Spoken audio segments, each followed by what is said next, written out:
ہم سب حضور علیہ السلام کی میلاد میں شریک ہیں۔ یاد رکھیے حضور علیہ السلام کا میلاد فقط ہم نہیں منا رہے، امام الانبیاء کے غلاموں توجہ رکھیے گا۔ ابھی رب نے کائنات نہیں بنائی، زمین نہیں بنی، آسمان نہیں بنا، ابھی کوئی مخلوق رب نے نہیں بنائی، فقط روحیں ہیں، رب کی ذات ہے۔ رب کائنات نے آسمان دنیا پر ایک جلسہ منعقد کیا، رب کی توحید کا جلسہ۔ رب فرماتا ہے الستو بربکم، ہر مخلوق کی روح کو رب نے وہاں پر اکٹھا کیا، جنوں کی روح بھی ہے، انسانوں کی روح بھی ہے، ہر خاص و عام کی روح وہاں پر موجود ہے، رب کی توحید کا جلسہ ہے۔ رب فرماتا ہے الستو بربکم، کیا میں تمہارا رب نہیں؟ کیا میں تمہارا رب نہیں؟ ہو کر بولی قالوا بلا، کیوں نہیں؟ بے شک تو ہمارا رب ہے۔ تمام الانبیاء کے غلاموں، رب کی توحید کا جلسہ فقط ایک جملے پر بس ختم ہو گیا۔ اس کے بعد رب کائنات نے اپنے نبی کے میلاد کا جلسہ سجایا۔ امام الانبیاء کے غلاموں، اب کسی عام کو رب نے مدعو نہیں فرمایا، فقط 1,34,000 نبیوں کی روحیں وہاں پر موجود ہیں، فقط خواص کو بلایا گیا۔ رب کائنات قرآن میں فرماتا ہے انبیاء کی روحوں کو رب نے وہاں پر بلا کر کیا کی وَإِذْ أَخَذَ اللَّهُ مِيثَاقَ النَّبِيِّينَ لَمَا آتَيْتُكُم مِّن كِتَابٍ وَحِكْمَةٍ، اور یاد کرو اس وقت کو رب فرما رہا ہے مِيثَاقَ النَّبِيِّينَ، جب انبیاء کی روحوں سے رب نے وعدہ لیا لَمَا آتَيْتُكُم مِّن كِتَابٍ وَحِكْمَةٍ، میں تمہیں کتاب بھی عطا کر دوں، حکمت بھی عطا کروں گا، میں تمہاری طرف بھیجوں گا اپنا رسول، آئے گا میرا محبوب، کتاب بھی عطا کر دی، حکمت بھی عطا کر دی، پھر بعد میں آیا میرا رسول۔ رب کائنات کرنا کیا ہے؟ رب فرماتا ہے لَتُؤْمِنُنَّ بِهِ وَلَتَنصُرُنَّهُ، اے نبیوں یاد رکھو جب تمہیں کتاب بھی مل جائے، حکمت بھی مل جائے، پھر آ جائے میرا محبوب، اور کچھ نہیں کرنا، لَتُؤْمِنُنَّ بِهِ، ضرور بھی ضرور میرے نبی پر ایمان لے کر آنا ہے۔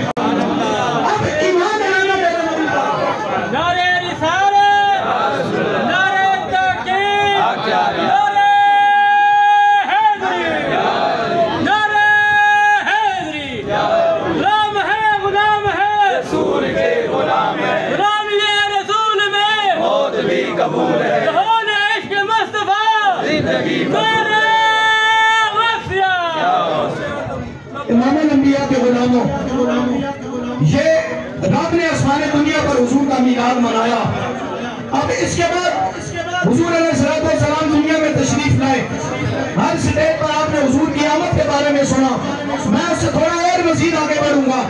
اب دورہ حضور علیہ السلام کے صحابہ کا، حضور کے صحابہ موجود ہیں، روایت کرنے والے راوی حضرت امیر معاویہ رضی اللہ تعالیٰ، بڑی ذمہ داری کے ساتھ امام الانبیاء کے غلاموں، حضور علیہ السلام کے صحابہ بیٹھے مسجد نبوی میں، مسجد نبوی کے اندر حضور کے صحابہ بیٹھے ہیں۔ اب کر کیا رہے ہیں؟ اللہ کا ذکر کر رہے ہیں، رب کے محبوب کا ذکر کر رہے ہیں۔ امام الانبیاء کے غلاموں پر ایک اختصار کے ساتھ روایت بیان کر رہا ہوں۔ حضور علیہ السلام تشریف لائے، اے میرے صحابہ کیا کر رہے ہو؟ یا رسول اللہ رب کا شکر ادا کر رہے۔ اے میرے صحابہ کس بات پر؟ یا رسول اللہ اس بات پر کہ اللہ نے اپنا محبوب ہمیں مبعوث فرما دیا، اللہ نے اپنا محبوب ہمیں مبعوث فرمایا۔ یہ امام الانبیاء کے غلاموں مسجدوں میں حضور کے صحابہ حضور کا میلاد منا رہے مسجد کے اندر۔ حضور علیہ السلام نے پھر پوچھا اے میرے صحابہ کیا خالصتاً تم اس بات پر اکٹھا ہوئے کہ رب کا شکر ادا کر رہے ہیں میری آمد پر؟ جی یا رسول اللہ۔ امام الانبیاء کے غلاموں، اللہ کے محبوب فرماتے ہیں اے میرے صحابہ مبارک ہو تمہیں، تمہارے اس عمل پر رب آسمان دنیا میں فرشتوں میں تم کو فخر کر رہا ہے۔ امام الانبیاء کے غلاموں میں صحابہ نے حضور کا میلاد منایا مسجد میں، اب صحابہ نے حضور کا میلاد منایا جنگوں میں۔ آخری روایت بیان کر کے اپنی گفتگو کا اختتام کرتا ہوں۔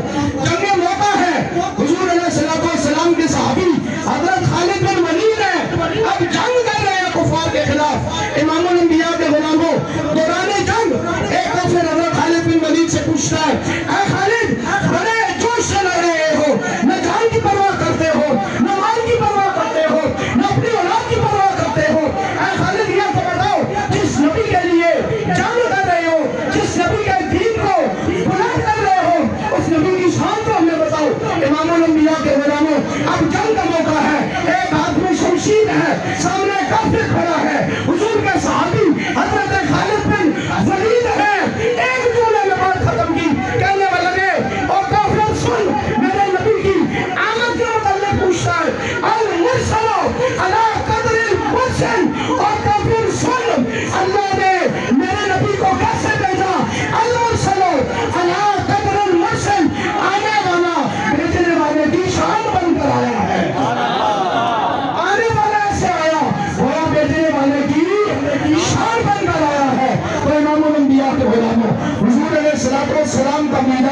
حضور کا ذکر کلیا کلیا کیا کرے، نگر نگر کیا کرے، ہر بستی محلے میں کیا کرے، اس جوش کے ساتھ، اس سوچ کے ساتھ کہ حضور کا میلاد رب نے عرش پہ منایا، حضور کا میلاد صحابہ نے مسجدوں میں منایا، حضور کا میلاد صحابہ نے بادشاہ کے دربار میں منایا، حضور کا میلاد حضور کے صحابہ نے جنگوں میں منایا، اور حضور کے عاشق حضور کا میلاد بھی کچھ لوگ مناتے ہیں۔ امام الانبیاء کے غلاموں، حضور علیہ السلام کا میلاد گل بج کے منائے، ہر چہرے پر خوشی ہونی چاہیے، رونقیں ہونی چاہیے، کیوں کہ آج اس کا میلاد ہے جس کی وجہ سے ہمیں عزتیں ملی ہیں، آج اس کا میلاد ہے جس کے آنے سے اس کائنات کو سجایا گیا، اس کا میلاد ہے جس کے آنے کی وجہ سے رب نے انسانیت کو شعور بخشا ہے، اس کا میلاد ہے جس کے آنے کی وجہ سے رب نے انسانوں کے سر پر لقد خلقنا الانسان فی احسن تقویم کا تاج سجایا ہے۔ امام الانبیاء کے غلاموں، اس ذات کا میلاد جب منائے تو پھر گل بج کر منائے، دھوم دھام سے منائے، جو کچھ کہتا ہے پرواہ کسی کی نہ کرے، کیوں کہ ہم نے دنیا والوں کو نہیں دیکھنا، ہم نے زمانے والوں کو نہیں دیکھنا، ہم نے گلی محلے والوں کو نہیں دیکھنا، ہم نے گلی محلے والوں کی، رشتہ داروں کی، اپنوں کی، غیروں کی باتوں پر توجہ نہیں کرنی، نہ کسی کو راضی کرنا ہے نہ کسی کو خفا کرنا ہے، ہاں ہم نے اگر راضی کرنا ہے تو رب کے محبوب کو کرنا ہے، رب کے حبیب کو کرنا ہے۔ ہماری رضا فقط رب کے لیے ہونی چاہیے، ہماری رضا رب کے حبیب کے لیے ہونی چاہیے، دوست بھی بنائے رب کے لیے، رب کے حبیب کی رضا کے لیے، کسی کے ساتھ تعلق توڑے رب کے لیے، رب کے حبیب کی رضا کے لیے۔ امام الانبیاء کے غلاموں، حضور علیہ السلام کا میلاد گج بج کے منایا کریں، ہر گلی گلی گلیاں گلیاں، اور یہ یاد رکھیں حضور کا میلاد کسی بہت بڑی محفل کا بھی محتاج نہیں، حضور کا میلاد بہت سارے علماء کا بھی محتاج نہیں، حضور کا میلاد ایک ساؤنڈ سسٹم یا ڈیکوریشن کا بھی محتاج نہیں، حضور کا میلاد کسی لنگر دیکھو مارا کا بھی محتاج نہیں۔ اپنے گھر میں رہیں، اہل خانہ کو سامنے اکٹھا کریں، جو گھر میں پتہ ہے اس کو رکھیں، حضور کے ذکر کے قصیدے پڑھیں، حضور کی تعریف کریں، یہ حضور کا میلاد ہے۔ امام الانبیاء کے غلاموں، آخر میں دعوت و فکر بھی دینا چاہتا ہوں، یہ یاد رکھیں ہم لوگ ہمارے بڑے لگاتے ہیں غلامی رسول میں موت بھی قبول ہے، بڑی ذمہ داری کے ساتھ آج اس عمل کی طرف ضرورت ہے خاص نوجوان حضرات کو۔ امام الانبیاء کے غلاموں، یہ social media, print media, electronic media, طرح طرح کی وبائیں پھیلی ہیں، کبھی بھی ایسے شخص کے پیروکار نہ بنے جو تمہیں خدا کے در سے دور کرتا ہے، خدا کے حبیب کے در سے دور کرتا ہے، حضور کے صحابہ کے در سے دور کرتا ہے، حضور کی اہل بیت کے در سے دور کرتا ہے۔ یہ یاد رکھیں ہم نے سب کو مانا، حضور کے صحابہ کو بھی مانا حضور کی وجہ سے، حضور کی اہل بیت کو بھی مانا حضور کی وجہ سے، بلکہ بہت بڑا جملہ کہنے لگا حضرت ہم نے تو خدا کو بھی مانا ہے تو حضور کی وجہ سے، ہم نے خدا کو بھی مانا ہے حضور کی وجہ سے۔ قل هو اللہ احد اللہ الصمد لم یلد ولم یولد ولم یکن له کفوا احد، یہ بھی حضور علیہ السلام کی شان بیان کر رہا ہے۔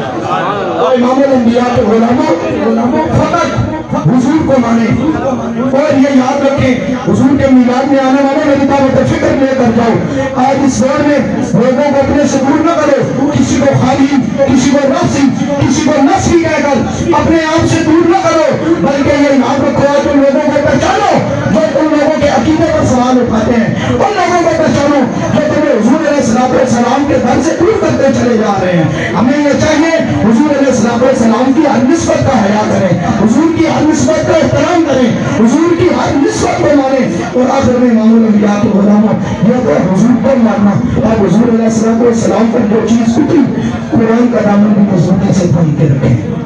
قرآن بھی حضور علیہ السلام پر نازل ہوا۔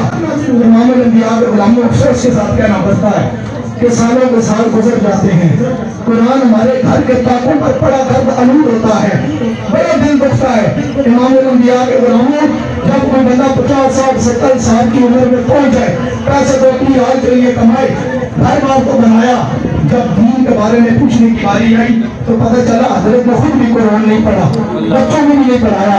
امام الانبیاء کے غلاموں اپنے بچوں کو دین سے وابستہ کریں، اپنے بچوں کو دین سے وابستہ کریں، ایسی روحانی محفل میں اپنے بچوں کو لے کر آئے۔ اپنے بچوں کو مساجد اور مدارس میں بھیجیں، ان کو قرآن کی تعلیم دیں اور ایسے لوگوں کے پاس بھیجیں جو ان کے دلوں میں حضور کا عشق پیدا کرے، ایسے لوگوں کے پاس بھیجیں۔ اور امام الانبیاء کے غلاموں میلاد کو بڑا گج بج کے مناتے ہیں، حضور کی عظمتوں کے ترانے بھی گاتے ہیں، لیکن یہ یاد رکھیں حضور نے یہ بھی فرمایا قرۃ عینی فی الصلاۃ، نماز میری آنکھوں کی ٹھنڈک ہے۔